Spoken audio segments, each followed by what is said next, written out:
Okay, good evening, everyone. I'm so pleased to see you here for the first time in 3 years. We're having a middle school back to school night in person. So it's great that you've come. Yes, please, thank you. Tonight will be about connecting with your child's teachers, learning more about what's happening in school, and for you to connect with each other. So to get us started tonight, I'd like to invite to the stage our head of school, Mr. Colm Flanagan. Mr. Flanagan.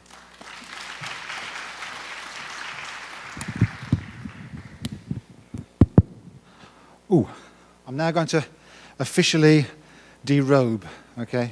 Technically, as long as there's nobody 2 meters anywhere near me, I'm good to go. Is that right, Mr. Smith?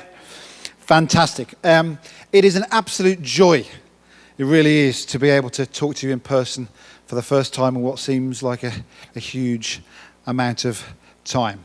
But it is also a huge joy to be able to start off the year back to school night in a word of prayer. So I'll just ask you to be with me just for a moment as we ask for God's presence. Lord, we ask you to be with us this evening. Fill this room. Fill our classrooms. Fill our community. Fill our hearts with your love and forgiveness. Let that love and forgiveness be an inclusive love and forgiveness. Let us remember who we are. Seoul Foreign School, a Christian school for everyone. Seoul Foreign School, a Christian school for everyone. Let our love and forgiveness embrace all of our community and beyond. And we ask you this through Christ our Lord. Amen. Okay, good evening, everybody. As I say, it's an absolute joy to be with you. I'm going to get my clicker and move things along. Now, I should warn you that I have a special gift. My special gift is I've got this anti-technology skill, which when I come anywhere near any technology, things start to break down. So if things don't work, it's me. I've got this gift. So let's see if I can move this on. I see, I told you. Come on, we can do this.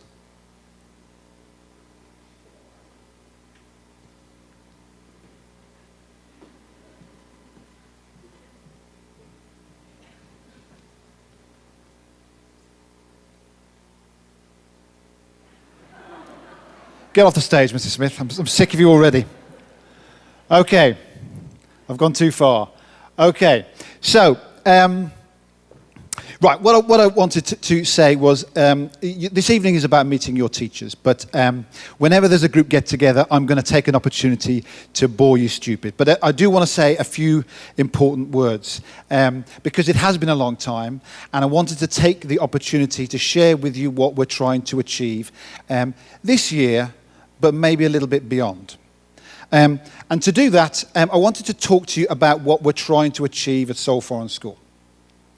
And I'm going to share with you a report that came out it's amazing, 15 years ago, and yet it still speaks to me very, very deeply.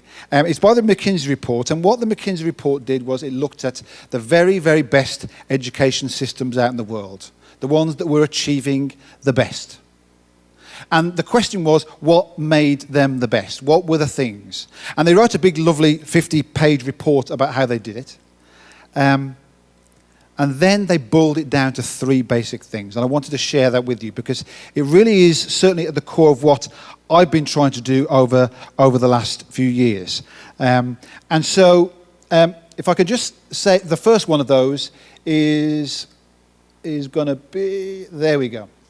The first one of those is the quality of an education system cannot exceed the quality of its teachers.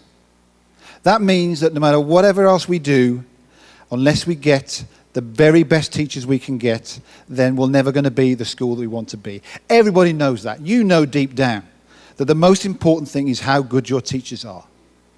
If you can have the best school in the world, and if the teacher that your child's got is not able to deliver, then it's not a great school anymore. And that's why our central aim, and has been ever since I've been here, is to make sure that we get the very best teachers that we can. And I can say to you now, and I hope this doesn't sound immodest, that every single year we've got better in that regard. And I'm very, very proud of the teachers that work so hard for you. The second one is coming. There we go. The only way to improve outcomes is to improve instruction. What does that mean? That means you can have the best curriculum. It means you can have the best resources. It means you can have the best technology. But actually, what makes the difference is the quality of the teaching. And what does that mean for a school? That means that not only do we have to get the best teachers, but it also means that we've got to support those teachers, to be the best that they can be. And we'll talk a little bit about that in a moment. And the final thing is that it requires every child to succeed. And that may seem really obvious, but it isn't obvious. Not to every school. Some schools aim to go for the top and say, if we aim for the top, the quality of our best students, and then people will rise up to the top. And some do the opposite. Some schools try and make sure that they're driving up from the bottom, supporting those students who need the most support.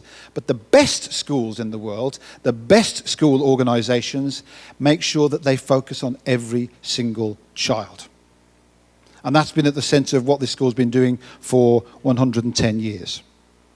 Now, let me say a little bit about the importance there, about when we're doing this sort of thing. That's why we've got to get the very, very best people in our school. And the first thing that I want to say before I move on is one of the first things that I did even before I came to the school is I appointed a couple of principals before we came here. And one of them was Justin Smith. And one of the things I want you to go away with tonight is to understand, firstly, what a joy it's been to work with Justin Smith over the last 8 years. And I could tell you all the sort of things that he's really good at. But the most important thing that Justin has at the core of his educational being is that he is absolutely committed to every single one of your children. I live next door to him, actually. He's a neighbour. And he's a great dad. And he brings that love of his kids through to what goes on in his part of the school, to the middle school. And so what I can say to you is whatever else happens, he is absolutely committed to making sure that you've got the very, very best, and we're doing the very, very best for your students. Okay. I'm going to move on, though, and I want to talk to you a little bit about what we've been doing over the course of the last 2 and a bit years. Because there's a real opportunity here to think, do you know what? We could just go back to normal. We could just carry on doing what we were doing. But that's not the Seoul Foreign School way. And some of you parents who were with us may remember that we actually did a little bit of a survey of our students, of our teachers, of our parents, as to what are the things that you're missing from this whole process going through this pandemic. What are the things that we need to make sure that are part of what we do? And surprisingly, things like, we need more technology and more different ways of achieving it in different circumstances weren't part of it. There were just 3 things that kept on jumping out at us about what it is we've got to make sure that is at the core of what we do. And those 3 things are up there. Now, we wrote a long report about it and we shared it with the whole community, but basically it's those 3 things. Bringing back community, understanding student progression, and utilising our personnel and our resources effectively. And I could talk to you all evening about the different things we're doing, but I just wanted to talk to you about 3 things, 1 thing in each area that we're really going to focus on over the course of this year. The first one is bringing back community. And one of the things that we're certainly going to be trying to make sure is that we get lots more opportunities like this, to make sure that you come back and be part of it. But there is one particular initiative that we're going to be driving. And to explain that to you, I'm just going to invite Mr. Seewald, our Assistant Head of School for Academics, to talk to you a little bit about something that I want you to be looking out for over the next few years, because we see it as a central part of what we try to achieve in terms of bringing back community.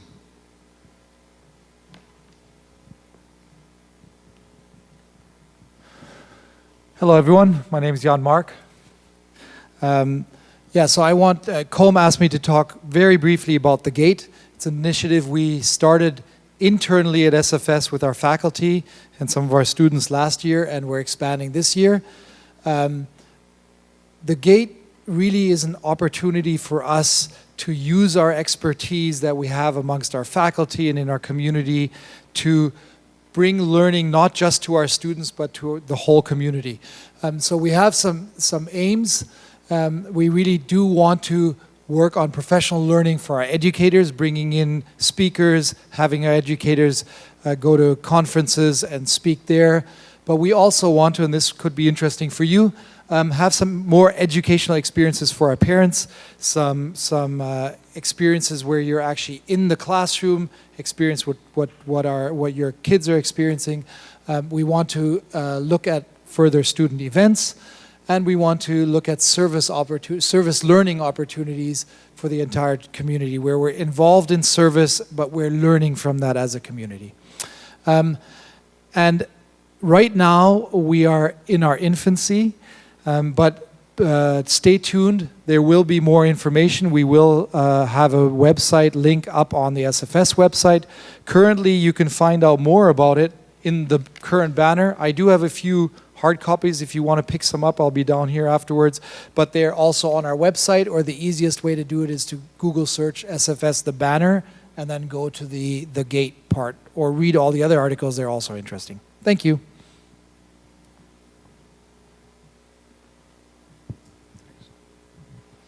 And as I say, there's going to be lots and lots of opportunities over the next year and years where parents, you can come in and start, learning with us about how we learn together as a community. So we're very, very excited about the GATE and how it's going to open up all sorts of opportunities for our community. Now the next part is to do a little bit about what I was talking about earlier, which is every single student being central to the importance of what we do. And what I'm going to do now is I'm going to show you a clip, a YouTube clip, specifically about something that really excites teachers. This is the sort of thing that we love talking about, which is student feedback. And I'm going to show you a video that I showed to the whole of our faculty just a couple of weeks ago. So this is something that we're literally sharing with you, that we've been using to make sure that we're really starting to develop an element of what's really important to quality classroom practice. Okay. Now this video is from somebody called Dylan William, and he's a leading consultant expert in the field of giving great feedback to students. Let it roll.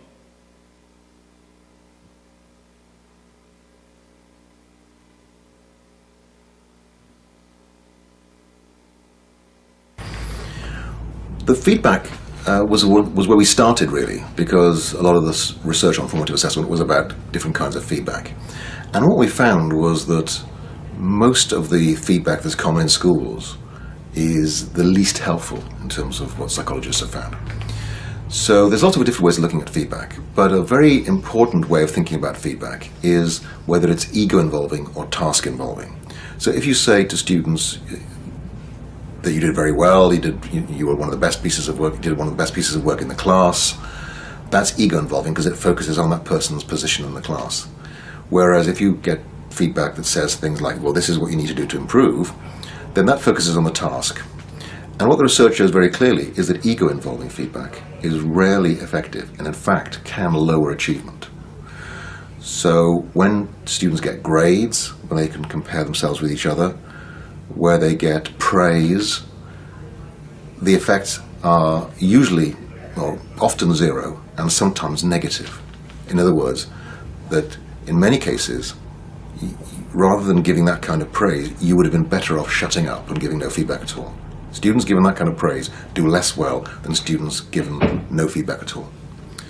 But what the research also shows very clearly is the conditions under which feedback is successful. So the research shows, for example, that when the feedback focuses on what students need to do to improve, and in particular how to go about it, then you get very large impacts on student achievement. So the challenge for teachers is to take these very broad principles that I've outlined and work out what it means in their own classroom. The way I summarize all this is to say that I think that good feedback causes thinking. the really important thing is that when a student gets a piece of feedback, the first thing they do is think, not react emotionally, not disengage, but think. That's very important, because what the research on student motivation shows is that when they're faced with a task or with a response to a piece of work, students basically make a choice between deciding either to protect their well-being or to engage in activities that will actually help them grow as individuals and in their achievement. And if the first reaction of a student is to protect themselves and to restore their sense of well-being, what you'll find is that students focus on the things that will do that for them, and they won't focus on the learning. So what we need to do is to give students feedback that helps them move forward, give them feedback that makes it clear that ability is incremental rather than fixed. Because if we send the message to students that ability is fixed, then if you're confident of being able to engage in the task, you'll go for it for the brownie points. But if you're not confident, or think that you might actually fail when other people will succeed, you will disengage, and basically you will decide that you'd rather be thought lazy than stupid.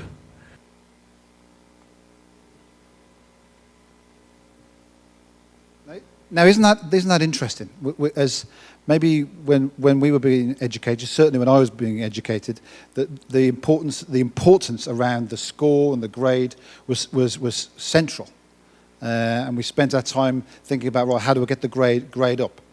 But actually, the important bit in terms of actually improving, in terms of developing the learning, is the quality of feedback to make our students and help our students think about what the next stage is.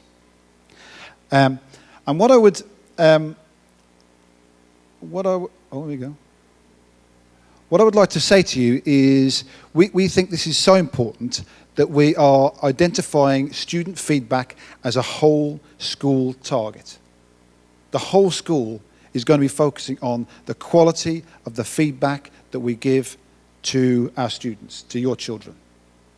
And we have teachers, amazing teachers from all over the world, and often they come at different levels and different experiences and all sorts. And each one of them will be able to identify what is the next focus for them in terms of improving the quality of the feedback. And I asked every single teacher, does anybody here know exactly how to deliver great quality feedback? I've learned it all, and nobody put their hands up, because it's an ongoing process.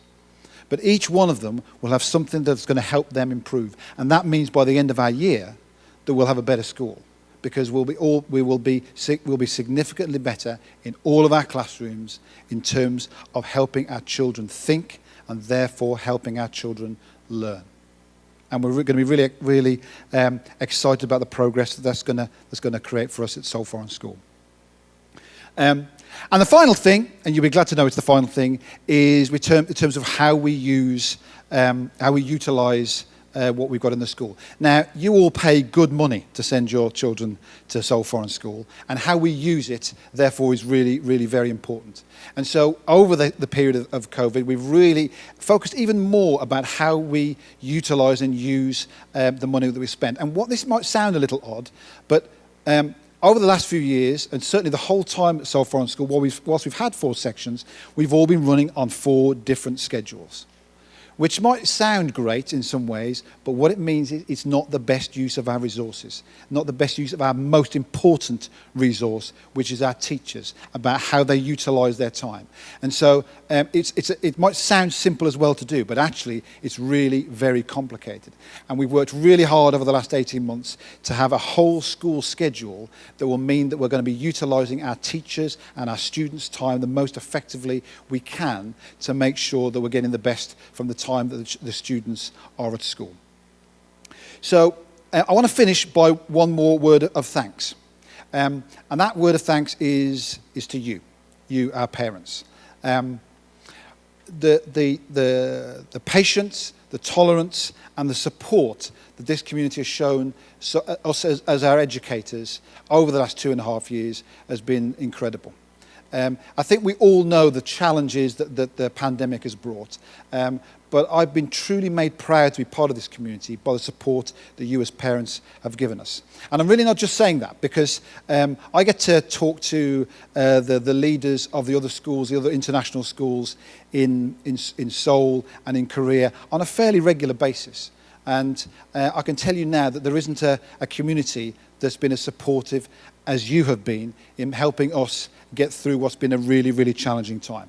And we all know that we're not through it yet, and there's still restrictions, etc., etc. But what I can say to you is we're really excited about this year. We're excited about having you back. We're excited about having parents back on school. And we're excited about the progress the Seoul Foreign School is going to make over the course of this year and into the future. So thank you very much for your time. Have a great evening. Good luck, and God bless. Thank you.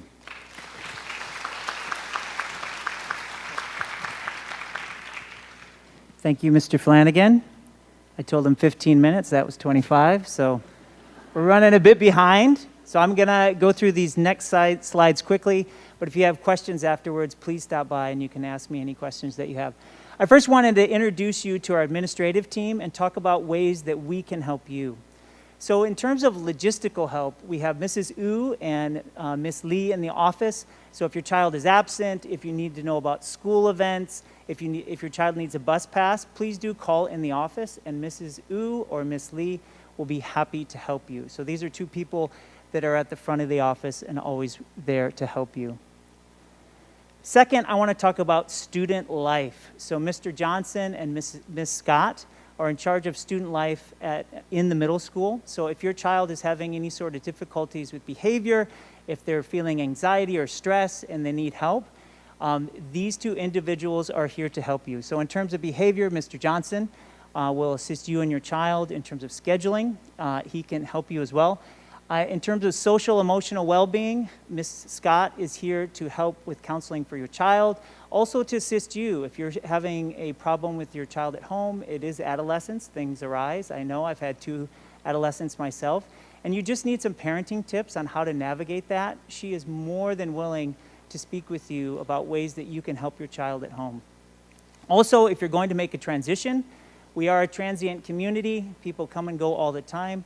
If you know that you're moving on to another school, she is willing to help your child and you through that transition to the new school. Okay, so Ms. Scott and Mr. Johnson are in charge of our student life. In terms of curriculum, I'm sure you've heard about the middle years program. Mr. Haran is our MYP coordinator. If you have any questions about the program itself, how it works, assessment, anything to do with MYP, he is more than willing to sit with you, to Zoom with you, and explain the program in depth. It is quite complex if you're new to MYP, and he wants to take the time to explain that to you.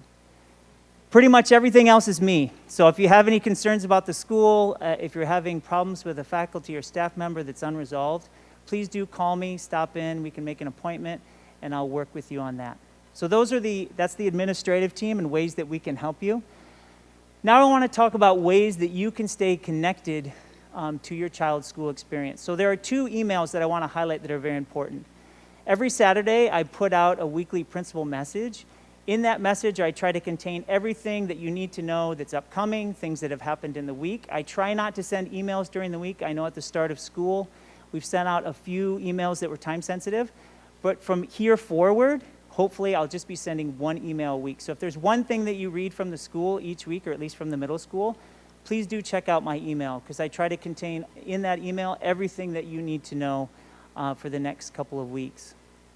Another important set of emails you'll get is from your child's teachers. So each unit that is taught, a teacher sends out an email at the beginning of the unit and at the end of the unit, talking about the learning that will take place within the unit, and then the assessment and how your child is being assessed for that learning. So reading those emails is a great way, it's a great way to stay abreast on what's happening in each of your child's classes. Google Classroom, so just yesterday, I believe most of you or all of you should have received an email about something called Guardian Summaries. So Google Classroom is a tool that we use with students to give them learning resources, to assign assignments to them, and for them to turn in assignments. So as a parent, I can receive a summary each week about the activity that's happened on Google Classroom, and that's a way you can keep track of your child and the daily work happening in the classroom. You can choose daily summaries, but we actually would tell you probably not to do that because it'll just clog your inbox. So once a week, Google Summaries, and you'll be able to keep on top of what's happening daily in the classroom. And last, ManageBack is our program that we use to record assessment grades. So essentially, that's an open grade book that both your child and you have access to. So when assessments are finalized and marks are put in, those show up on ManageBack. This evening, in the middle school office, we have our Director of Technology. So if you have any questions or problems logging into any of these products, please stop by the middle school office, and Mr. Doling is there to help you. Now I want to talk about connecting as a parent community. So we have a very strong parent association in the middle school. Behind me, you see our co-chairs and treasurer. I'll just go through the board quickly. We have our transitions team. So our transitions team is actually dedicated to new parents and offering experiences for them to get connected with the middle school community and the larger community of Seoul. We have our events coordinators, and they're responsible for concession sales at our kayak sports events. So if you have a child participating in a sports jamboree, we want to encourage you to volunteer some time at the concession stand, because that's a service for our students and the athletes that come to our school. It's also a way that we raise a little bit of money for our parent association. Now we have our grade level reps. So grade level reps really have two roles that they serve. One is grade level communication. If you haven't already, soon you'll be invited to a grade level cacao chat. So that's used by the grade level reps to push out information about what's happening in the grade level, whether that be a trip or something coming up. It's also a way for you to ask questions of your grade level parent community. So if there's something you're wanting to know about, put it on the cacao chat and someone will respond to you. So our 8th grade reps for this year, and we have one 7th grade rep, and then we have our 6th grade reps. So you should be hearing from them soon. Also, our grade level reps are responsible, so each grade level is assigned a couple of events throughout the year, and they will be reaching out to the grade to seek volunteers to help run those events. And I'll show you some pictures of events. So this is at a transitions event where they went shopping together.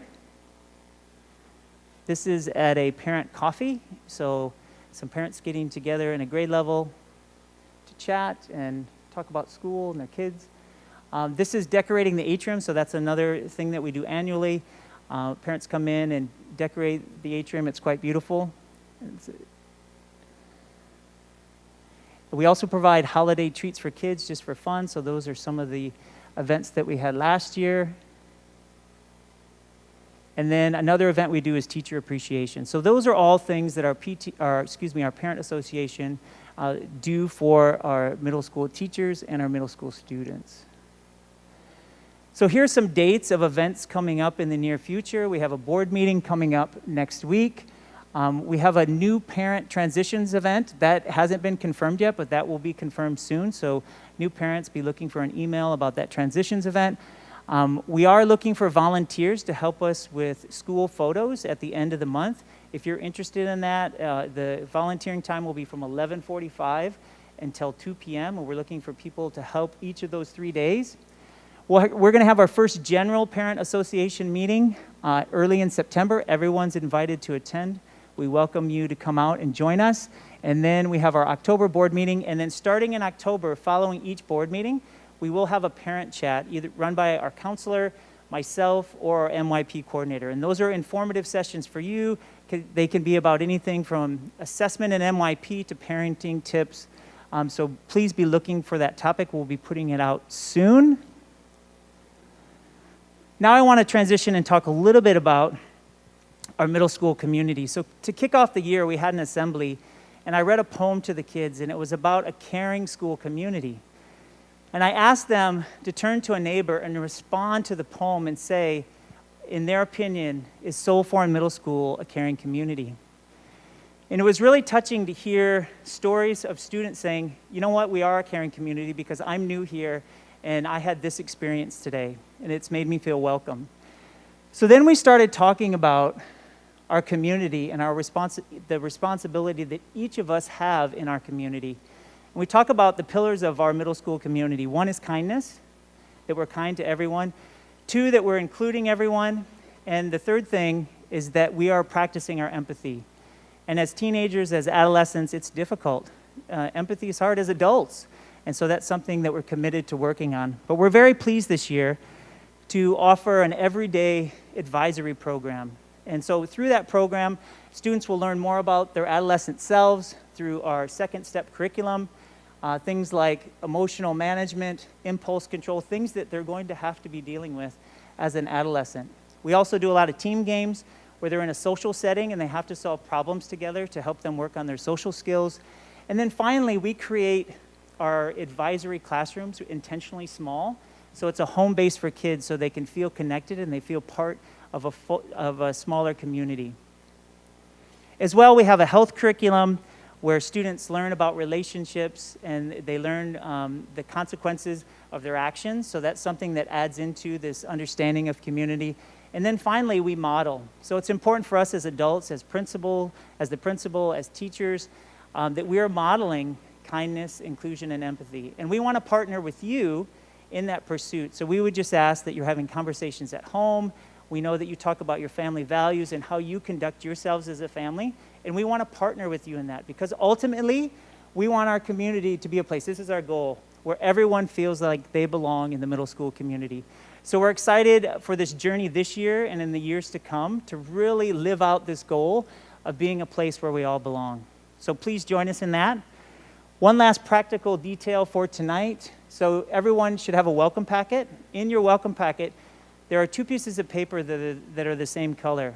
One has this, so if you go ahead and open your packet.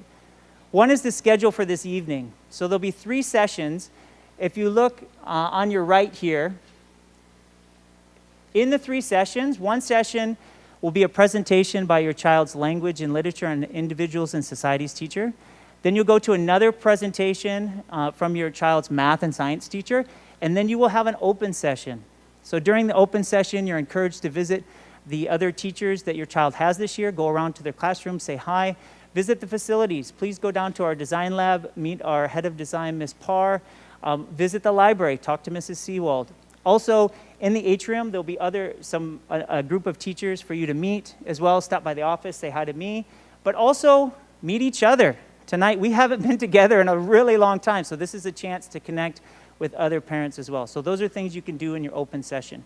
So the way you know where to go when a session is with one of the teachers in the classroom, for example, your math or science or your Lang and Lit and INS, you have to look at your child's schedule and then look at the evening schedule. And it should tell you where to look on your child's schedule to find the teacher that you'll be going to.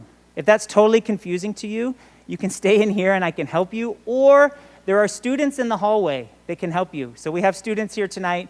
They know where all the classrooms are. They can read that schedule, no problem. So if you're confused, you feel like a 6th grader on the first day of school, we're here to help you, okay? So if you don't know where you're headed next, you can stay here, I'll help you out. Or you can head to the middle school, and there are students in the hallways ready to help you. We are a bit behind, so I'm going to ask you to quickly make your way to your first session. It starts at 6:15. Thank you so much. Enjoy the evening, and I look forward to catching up with you more later.